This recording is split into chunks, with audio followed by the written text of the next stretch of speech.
¿Qué tal? Muy buen día, bienvenido a su sección de entrevista para tiempo.com.mx y Puente Libre MX. En esta ocasión enlazándonos con el senador por Chihuahua, Gustavo Madero, a quien le doy la bienvenida. Senador, muy buenas tardes, ¿cómo le va? Bien, qué gusto saludarte, gracias, muy bien, ¿Cómo, afortunado. cómo andan las cosas? Pues feas, Pedro, muy feas, la verdad.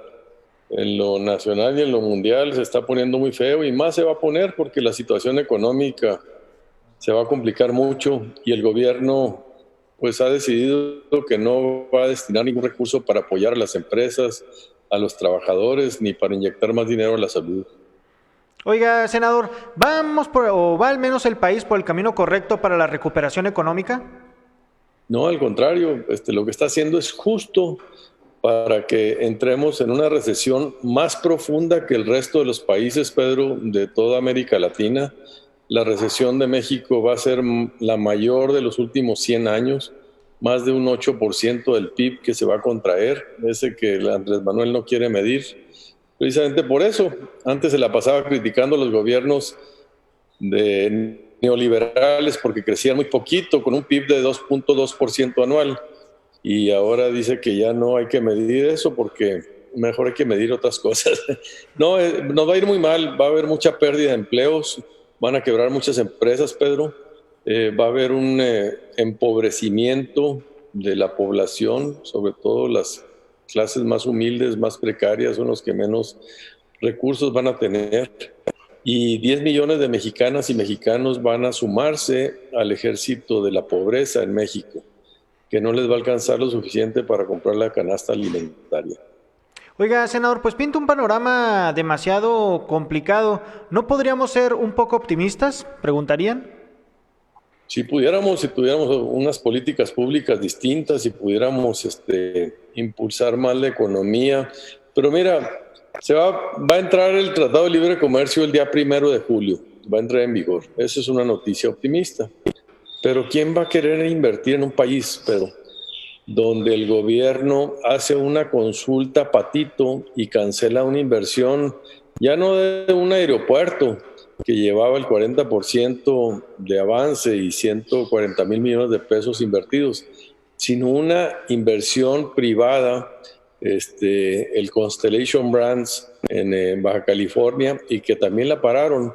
O lo de las energías renovables, Pedro, es que de repente a la mitad del camino, gente que ya había hecho inversiones muy fuertes, te dicen que no te van a reconectar.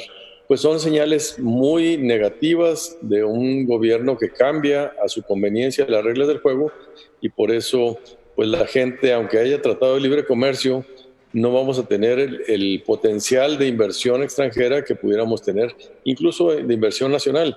Ya veníamos mal, Pedro, ¿eh? No crean que esto lo trajo el COVID. Ya veníamos mal desde el 2019, la economía se contrajo 0.3%, se habían venido a la baja la creación de empleos, no estaba habiendo inversión pública ni privada, y con esto pues ahora nos cae el COVID, y para acabarla nuestro gobierno decide tomar las peores medidas para enfrentar esta pandemia. Desde su punto de vista, senador, ¿qué fue lo que tuvo que haber hecho el gobierno de México para alcanzar ya la recuperación económica? Sabemos que el tema de salud pues va más o menos porque también varios gobernadores se han puesto o se han aplicado en el tema, pero en el rector económico, ¿qué estrategias tuvo que haber tomado el gobierno federal? Pues nosotros presentamos una iniciativa, Pedro, que se llama la Ley de la Emergencia Económica. Casi todos los países del mundo aprobaron una ley extraordinaria para impulsar la economía, los empleos, para apoyar a la gente difiriendo algunos pagos de sus obligaciones fiscales, reorientando las inversiones. Por ejemplo, en vez de seguirle apostando al Tren Maya, a la refinería o al aeropuerto, cosas que pudieran esperar fácil 6 meses y no pasa nada, nadie se va a morir por eso, pues invertirlo en salud, en respiradores, en equipo médico que no está teniendo ahorita suficiente apoyo.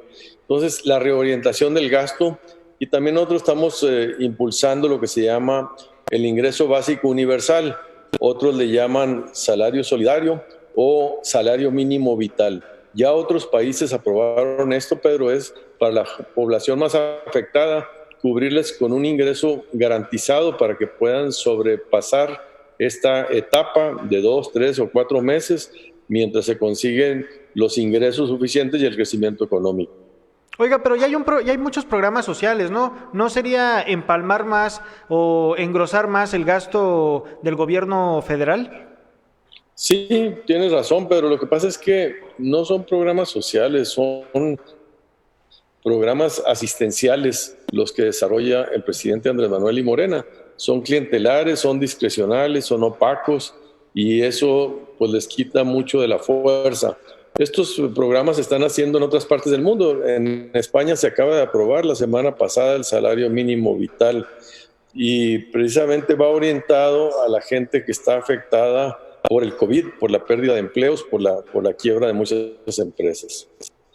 Muy interesante todo esto, senador, precisamente, y por eso queríamos platicar con el senador chihuahuense Gustavo Madero, que le sabe a los temas fiscales, también hay que decirlo. El día de hoy trasciende que el grupo parlamentario de Morena intenta impulsar una propuesta en que se reduciría del 16 al 10% el IVA en el país. En primera instancia, senador, usted también como experto en estos temas, ¿qué implica una reducción del 6% en el IVA en el país?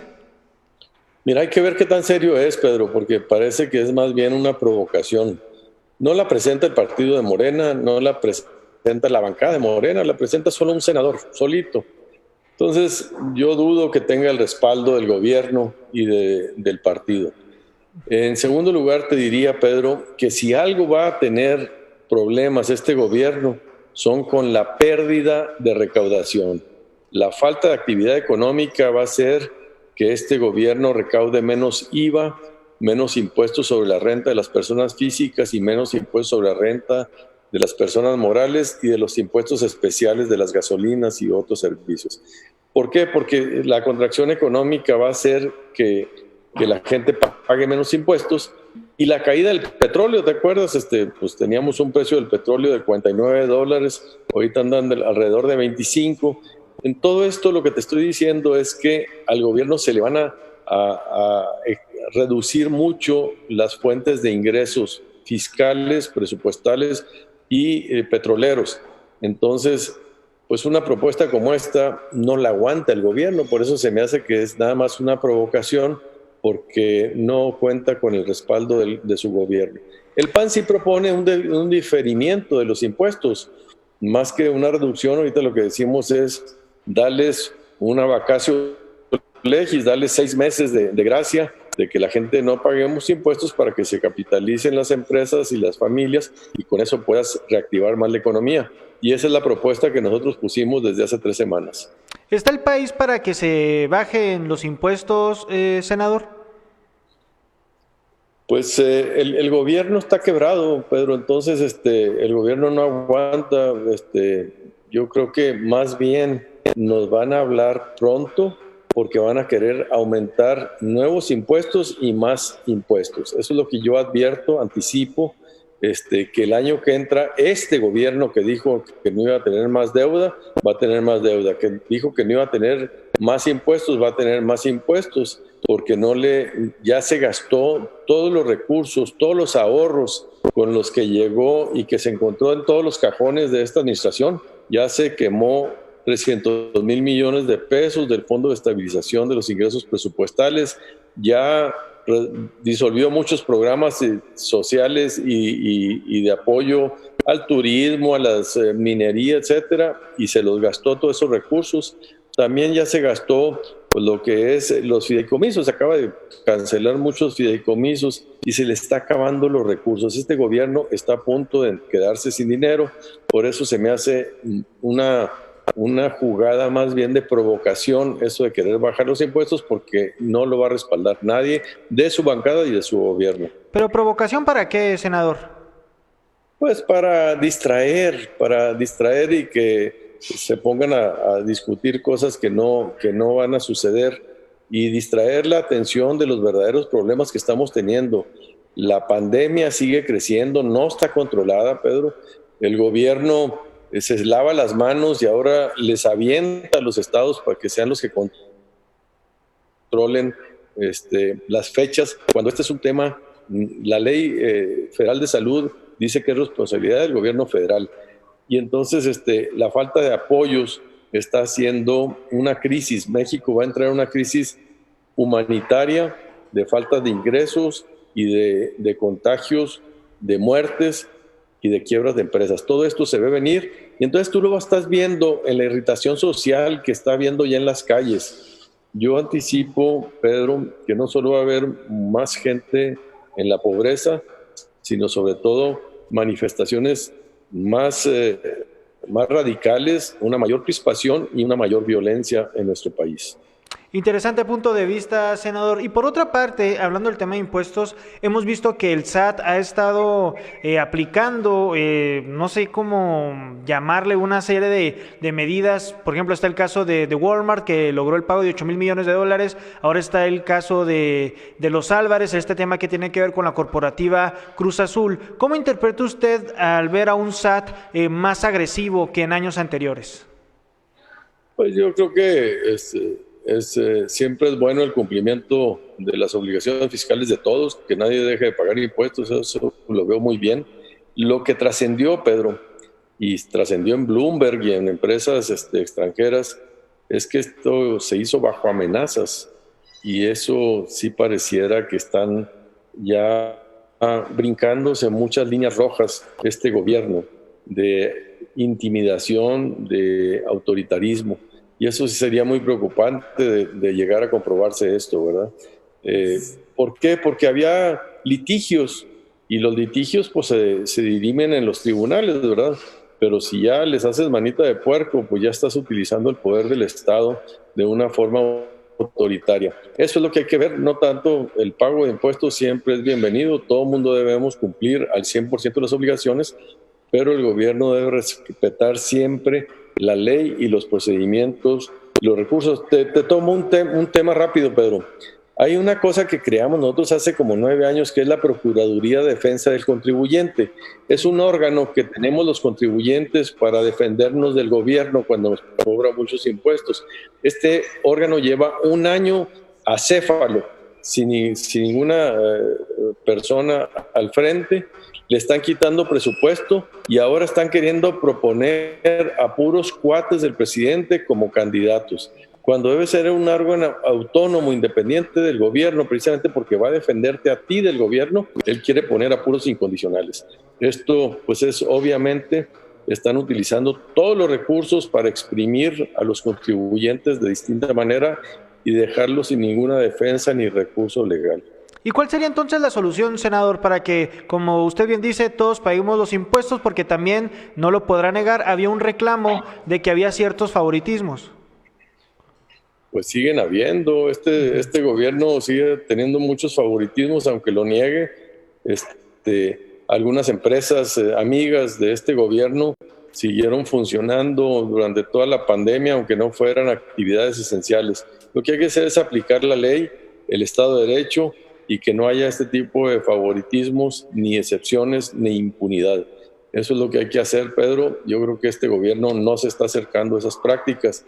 Hoy salió que en corrupción, en vez de avanzar, retrocedimos, medidos por agencias internacionales que analizan en todo el mundo. Nuestro país retrocedió 1/10 de 4.6 a 4.5.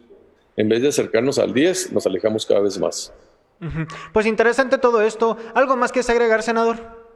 Sí, Pedro, lo que vamos a vivir va a ser muy grave, muy delicado y debe sacar lo mejor de todos nosotros. Yo lo que pido y convoco es que hagamos un esfuerzo de ser más solidarios, de buscar más la unidad que la crispación, de apoyarnos unos a otros, porque vienen momentos muy difíciles, sobre todo para las personas que menos tienen.